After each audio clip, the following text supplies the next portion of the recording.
북이스라엘의 왕 여로보암의 아들 아비야가 병이 들었습니다. 그런데 그냥 이렇게 감기가 왔다가 지나가는 그런 질병이 아니라 하나님께서 때린 심판과 저주의 질병이었기 때문에 죽을 수밖에 없는, 죽음이 임박할 정도의 아주 중한 질병이 걸렸습니다. 그러자 여로보암 왕이 누가 생각났냐 하면 아히야 선지자가 생각이 났어요. 나에게 이스라엘의 왕, 10지파를 다스리는 왕이 된다고 예언하고 알려주었던 그 선지자를 떠올렸습니다. 실로에 계신 그 선지자에게. 그런데 왕이 갈 수는 없잖아요. 그래서 아내를 부릅니다. 여보, 왕비의 옷을 벗고 일반 평민의 옷을 입고, 그리고 일반 평민들이 들고 갈 수 있는 떡과 이렇게 예물을 준비해서 실로에 계시는 아히야 선지자에게 좀 갔다 오시오. 가서 아들이 병에 들었는데 살 것인지 죽을 것인지 알려달라고 물어보면 그 선지자께서 분명하게 알려주실 겁니다. 지금 여로보암은 베델과 단에 자기를 위해서, 자기 정권을 위해서 신당을 만들고 금송아지를 만들고 거기 가서 빌고 있거든요. 그런데 정작 자기 아들이 병들자 누구에게 보냅니까? 참 선지자이신 아히야에게로 보내는 거예요. 이게 얼마나 어리석은 일입니까? 베델에도 제사장이 있고 단에도 제사장이 있는데 지금 자기가 만들고 세운 국가 정책에 따라서 만든 그런 신전과 제사장은 무시하고 자기를 왕으로 세울 거라고 하나님의 말씀을 전해준 아히야 선지자에게 보내는 거예요. 그런데 이때 아히야 선지자는 이미 나이가 많아졌고 이렇게 앞에 사물을 잘 분간할 수 없는 그런 나이가 되었습니다. 그래서 여로보암의 아내가 옷 갈아입고 예물 들고 실로로 갑니다. 하나님께서 아히야 선지자에게 알려주셨어요. 북이스라엘 여로보암의 왕의 아내가 일반 평민의 옷을 입고 올 거다. 와서 아들이 병들었는데 살 겁니까? 죽을 겁니까? 묻거든. 너는 요렇게 대답해라. 그래서 6절 끝부분 말씀에 보면 네가 어찌하여 다른 사람인 채 하느냐? 내가 하나님의 명령을 받아 흉한 일을 내게 전하리라. 그러니까 선지자는 좋은 말씀이든 심판의 말씀이든 하나님께서 내 입에 넣어주신 말씀을 선포하는 게 예언자거든요. 아히야 선지자는 늙었고 앞을 보지 못하지만 하나님의 선지자였기 때문에 하나님께 받은 말씀을 그대로 전하는데 그 내용은 여로보암 가문의 멸망과 북이스라엘의 멸망에 대한 이야기입니다. 그래서 7절 말씀에 보면 여로보암에게 가서 이야기해라. 내가 너를 백성들 중에서 이렇게 들어 올려서 주권자 한 나라의 왕으로 세워주었고 다윗의 나라 12지파 중에서 10지파를 쭉 찢어서 너에게 맡겨줬는데 내가 너를 왕으로 세워주었고 나라를 맡겼는데 너는 왜 다윗처럼 정의와 공의로운 통치를 행하지 않느냐? 왜 너를 왕으로 세워준 나의 말에 순종하지 않고 너를 위하여 우상을 세웠느냐? 책망의 말씀이 그대로 선포되어지게 됩니다. 9절 말씀 보면 내 이전의 사람들보다 더 악을 행하고 너를 위하여 다른 신을 만들며 우상을 만들었다. 우상이라고 하는 건 나를 위해, 나만을 위해 만드는 게 우상이에요. 우상이 무엇입니까? 나를 위한 거예요. 나를 위한 것. 베델과 단의 금송아지를 만들었는데 누구 위해 만든 거? 나 위해서 만든 거거든요. 여로보암이 자기 자신의 정권을 지키려고 자기의 이 권력을 지킬 목적을 가지고 만들어 세운 것이 우상. 내 손으로 만든 것, 그것이 우상의 공통점입니다. 나를 노엽게 하여 나를 내 등 뒤에 버렸다. 이 표현이 아주 문학적인 표현입니다. 우리가 하나님을 경외할 때는 어떻게 해야 되는 거예요? 하나님을 내 앞에 모시고 우리는 하나님의 뒤를 따라가는 사람들인데, 지금 하나님께서는 여로보암이 하나님을 등 뒤에 던져버렸다는 거예요.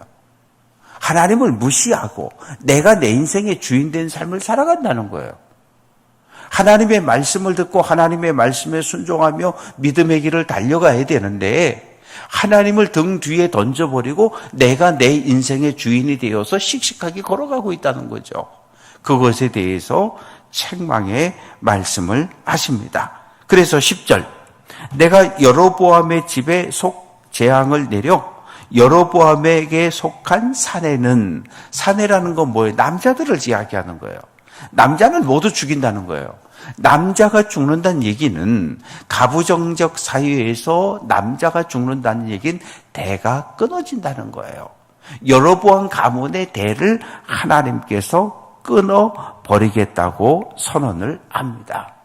그러면서 노인자, 매여다라고 하는 것은 성읍 안에서 보호받고 사는 자, 노인자라고 하는 것은 성 밖의 일반 촌락에서 살아가는 사람, 상관없이 모두 다 죽이겠다는 거예요. 뭐처럼? 거름더미처럼, 똥덩어리 오줌 모아놓은 것처럼 싹 들어서 싹 갖다 버리겠다는 거예요. 그리고 11절 말씀 속에 보면, 성읍에서 죽으면 들개들이 뜯어먹고, 들에서 죽은 사람은 새들이 날아와서 그 시체를 뜯어 먹을 거다. 그러면서 여로보암 왕의 아내여, 얼른 너 집으로 가라. 내가 집문을 들어설 때에 내 아들이 죽을 거다. 그래서 여로보암 아내가 집에 왔는데, 정말 문 밖에 도착했을 때 곡소리가 나기 시작하고 아들이 죽었다는 것을 알게 됩니다.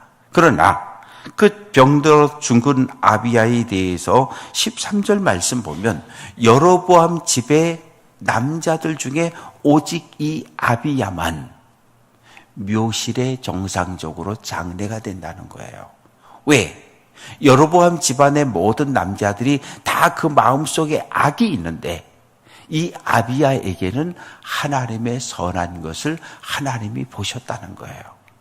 하나님께서 여로보암의 집의 모든 남자를 다 죽이는 그 상황 속에서도 하나님께서는 아비야의 중심에 선함이 있는 것을 보시고, 모든 백성들이 슬퍼하는 가운데 왕자로서의 장례가 치러질 것을 말씀을 하십니다. 그러면서 이제 15절 말씀 속에서 하나님께서 이스라엘을 치시겠다는 거예요. 갈대가 이렇게 물 위에서 자라가는데 물이 막 흔들리면 갈대가 막 흔들리거든요. 그런 것처럼 하나님께서 애굽에서 자라던 야곱의 후손들, 포도나무를 푹 떠서 이 좋은 가나안 땅에 심어 놓았는데, 이제 하나님께서 다시 가나안 땅에 자리 잡은 이스라엘을 푹 떠가지고 어디 강 넘어, 유브라데스 강 넘어 아수르 땅에, 바벨론 땅에 집어 던지겠다는 거예요. 포로로 끌려가게 하겠다는 거예요. 그 말씀이 15절에 있는데, 그 이유는 여로보암이 하나님을 버리고 아세라상을 만들어 세우고 우상을 섬겼기 때문이라고 분명하게 선언을 합니다. 그래서 17절, 여로보암의 아내가 왕궁이 있는 디르사로 갔을 때 아들이 죽었고 장례가 치러지게 되는데, 18절 말씀 보면 아이야를 통하여 하신 말씀과 똑같이 되었다. 아이야 선지자의 말씀이 그대로 삶에 성취되었음을 선언합니다. 이제 19절부터 여로보암, 남유다 왕, 북이스라엘의 왕 여로보암의 죽음에 대해서 이야기하고 있는데, 19절, 20절은 22년 동안 통치를 했고, 그리고 죽었다. 그리고 그 아들 나답이 왕이 되었다라고 짤막하게 이야기합니다. 21절부터 마지막 절까지 말씀 속에는 이제 남유다, 첫 번째 왕인 솔로몬의 아들 르호보암 왕에 대해서 이야기하고 있는데 41살의 왕이 되어서 17년 동안 이 남유다를 통치를 합니다. 그런데 21절 끝부분에 보면 그의 어머니의 이름은 나아마요 암몬 사람이더라. 암몬 사람이라고 굳이 민족을 밝히는 이유는 무엇입니까? 솔로몬에게는 1000명의 아내가 있었어요. 1000명의 아내 중에 암몬 여인이 있었고 이 암몬 여인 나아마와 솔로몬 사이에서 태어난 아들이 르호보암이라는, 요즘 유대인이냐 아니냐로 하면 유대인이 아닌 상황이 되는 거죠. 왜? 어머니가 유대인이 아니기 때문에. 정통 하나님의 백성이 아님을 이야기합니다. 그런데 22절 말씀 보면 여호와 보시기에 악을 행하되 그의 조상들이 행한 모든 일보다 뛰어나게 했다. 이 르호보암이 죄 짓는 데는 챔피언인 거예요. 세계 챔피언. 한 나라의 챔피언을 넘어서 지역의 챔피언을 넘어서 세계, 지금까지 사사시대부터 지금까지 다윗왕, 사울왕과 다윗왕 쭉 지금 이어져 내려왔는데 아버지 솔로몬 왕보다도 하나님 보시기에 더 많은 악을 행했다는 거예요. 이 르호보암처럼 하나님의 눈으로 볼 때 많은 악을 행한 왕을 찾아볼 수 없을 정도로 그렇게 많은 악을 행했기 때문에 하나님을 노엽게 했는데 23절 구체적으로 산 위 모든 푸른 나무 아래 산당 우상 아세라상을 세웠다. 아세라상이라고 하는 것은 가나안의 주신이었던 엘의 아내입니다. 짝신이에요. 그리고 이 엘과 아세라 사이에서 누가 태어나요? 바알이라고 하는 신이 태어나고 바알의 짝신이 아스다롯이고, 그래서 이 엘과 아세라 사이에서 자그마치 거의 70여 명의 신들이 줄줄줄줄 태어나는 거거든요. 그래서 가나안의 7 부족이 섬겼던 신들의 이름을 하나하나 다 써보면 거의 70여 신을 섬겼던 거예요. 그 중에서 대표하는 것이 엘신이고 바알신이고 아세라신이고 아스다롯신입니다. 그런데 여기저기다가 아세라 목상을 세워놓고 그리고 거기 가서 제사하고 엎드려 분향하는 죄를 지었고, 24절 그 땅에 또 남색하는 자가 있었다. 보통 이방 땅행 신전에 가보면 여사제들만 있어요. 여사제들이 있어서 예배하러 오는 남성들과 관계를 갖는 것이 당시 제사였는데, 하나님을 예배하는 이 거룩한 땅에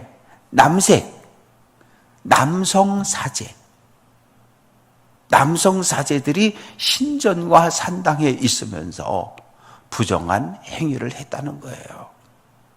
그래서 하나님께서 더 이상은 이 르호보암을 그대로 둘 수가 없어서 25절 말씀 보면 르호보암 왕 제5년에 애굽의 왕 시삭이 올라와서 예루살렘을 공격했다. 이 시삭이라고 하는 것은 22왕조를 대표하는 왕입니다. 아버지 솔로몬이 애굽과 정치적 이 정략적인 MOU를 맺었는데 그때는 21왕조였어요. 21왕조를 무너뜨린 것이 시삭입니다. 시삭이 21왕조를 물리치고 22왕조를 세우자마자 어디를 예루살렘을 공격해버린 거예요. 그냥 르호보암은 그냥 항복해버리는 겁니다. 성전 창고에 있던 금으로 만든 번쩍번쩍하게 만들어 놓았던 금방패 다 가져갔어요.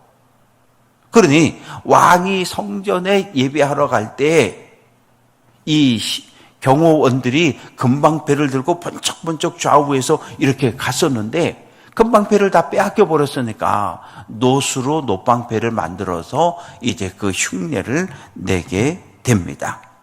29절부터 31절까지 말씀 속에 르호보암의 남은 사적 그가 행한 모든 일 유다 왕 역대 지략에 기록되지 아니하였느냐. 북이스라엘은 북이스라엘대로 이스라엘 왕들의 이야기를 기록한 역사책이 있었고, 남유다는 남유다대로 왕들의 이야기를 기록한 역사책을 가지고 있었는데, 이 30절 르호보암과 여로보암 사이에 항상 전쟁이 있었다. 항상 전쟁이 있었다는 이 표현은 뭐냐 하면 남유다의 군대와 북이스라엘의 군대가 붙었다는 거예요. 마치 6.25 한국전쟁 때 공산당이 남침해서 우리가 싸워서 물리친 것처럼 남북 사이에 계속해서 전쟁이 있었다는 거예요. 동족 상잔의 내란이 비극이 계속해서 수십 년 동안 이어져 왔음을 알려주고 있습니다. 말씀을 정리해 봅니다. 솔로몬은 지혜의 왕, 겸손한 왕으로 시작되어서 우상 숭배를 조장한 왕으로 우상 숭배자로 끝났고, 솔로몬이 죽으면서 나라는 두 쪽이 났어요. 북쪽은 여로보암이라고 하는 사람이 통치를 했고, 그런데 그도 역시 베델과 단에 금송아지 우상 만들어 놓고 하나님의 말씀에 불순종하다가 하나님의 심판을 받아서 죽었고, 다윗과 솔로몬의 후손인 남유다의 르호보암 역시 우상 숭배하고 이제까지 없었던 성전에 남자 사제들까지 갖다가 배치하면서 온갖 악을 행하다가 결국은 죽습니다. 한 번 사람이 태어나면 한 번은 죽는 거예요. 이걸 바꿀 수 있는 사람은 우리 가운데 아무도 없어요. 다만 이렇게 오랫동안 기억되는 거예요. 사람의 눈으로 볼 때 좋은 사람이냐? 그거 중요하지 않아요. 마지막 평가는 하나님의 평가예요. 하나님이 보시기에 선하였다. 하나님이 보실 때 다윗의 길로 걸어갔다. 그 사람은 선한 왕입니다. 하나님이 보시기에 악을 행했다. 하나님이 보실 때에 여로보암의 길을 걸어갔다. 그건 악한 왕입니다. 정말 우리가 두려워해야 할 것은 하나님의 판단입니다. 사람의 눈이 아니라 하나님의 눈이에요. 오늘 한 날도 하나님을 의식하면서 우리들이 이 새벽을 깨워서 하나님 앞에 나온 이유는 무엇입니까? 이끌림이에요. 하나님께서 우리를 끌어당기셨고 우리는 하나님의 부르심에 응답한 거예요.